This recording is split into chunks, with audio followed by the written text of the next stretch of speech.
இயேசுவில் அன்புக்குரியவர்களே,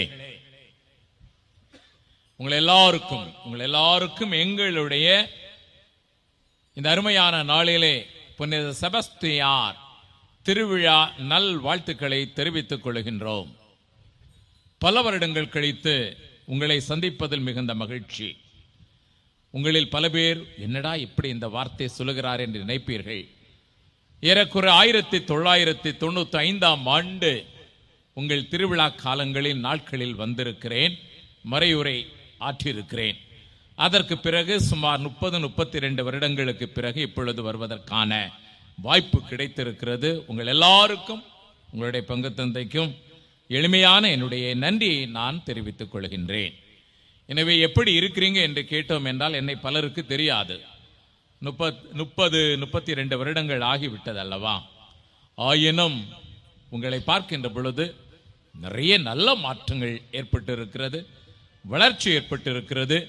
அதனை நினைக்கின்ற பொழுது மகிழ்ச்சியாக இருக்கிறது. நீங்கள் எல்லாரும் நன்றாகவே இருக்கின்றீர்கள் என்பது எனக்கு நன்றாகவே தெரிகிறது. அன்பு மக்களே, புனித செபஸ்தியார் உலகத்தை எடுத்துக் கொள்கின்ற பொழுது அதிகமான சில அல்லது பல பக்த கொடிகளை வைத்திருக்கக்கூடியவர்களிலே புனித செபஸ்தியாரும் ஒருவராக இருக்கிறார். மாதா புனித அந்தோனியார், ஏறக்குறைய அதற்கு அடுத்ததாகவே புனித செபஸ்தியார் வருகிறார். தமிழகத்தினுடைய வடக்கு மாவட்டங்களை எடுத்துக்கொண்டோம் என்றால் புனித செபஸ்தியார் ரொம்ப ஃபேமஸாகவே இருந்து கொண்டிருக்கிறார். அதற்காக மட்டுமல்ல, அவருடைய அந்த வாழ்க்கை நெறியை எடுத்துக்கொண்டோம் என்றால் கூட இப்படி ஒரு மனிதர் வாழ்ந்திருக்க முடியுமா என்று எண்ண தோன்றுகிறது. அன்பார்ந்தவர்களே, ஒரு பெரிய பணக்கார குடும்பத்தில் பிறந்தவர் தான், வாழ்வதற்கான எல்லா விதமான வாய்ப்புகளும் வசதிகளும் கொண்டவர் தான். வாழ வழி இல்லாமல் இப்படி ஒரு கிறிஸ்தவராக மாறவில்லை. அன்பார்ந்தவர்களே, வாழ்வதற்கான வசதிகள் வாய்ப்புகள் உண்டு.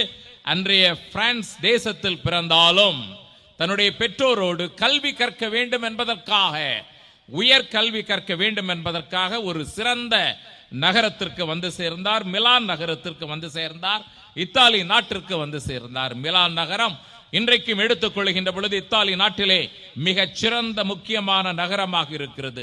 ரோம் ஒருவேளை இத்தாலி நாட்டிற்கு சமய புள்ளியாக இருக்கலாம், ஆனால் மிலான் நகரம் இன்றைக்கு இத்தாலி நாட்டிற்கு பொருளாதார புள்ளியாக அமைந்திருக்கிறது. அன்பார்ந்தவர்களே, நம்முடைய நாட்டிற்கு மும்பை ஒரு பொருளாதார மையமாக இருப்பது போன்றுதான் இத்தாலி நாட்டிற்கு இன்றைக்கு மிலான் என்பது ஒரு பொருளாதார புள்ளியாக இருக்கிறது. அந்த மிலான் நகரத்திற்கு வந்து கல்வி கற்றார். ரோமைக்கு வந்தார். எதற்காக? போர் பயிற்சிகளை கற்றுக்கொள்ள வேண்டும் என்பதற்காக.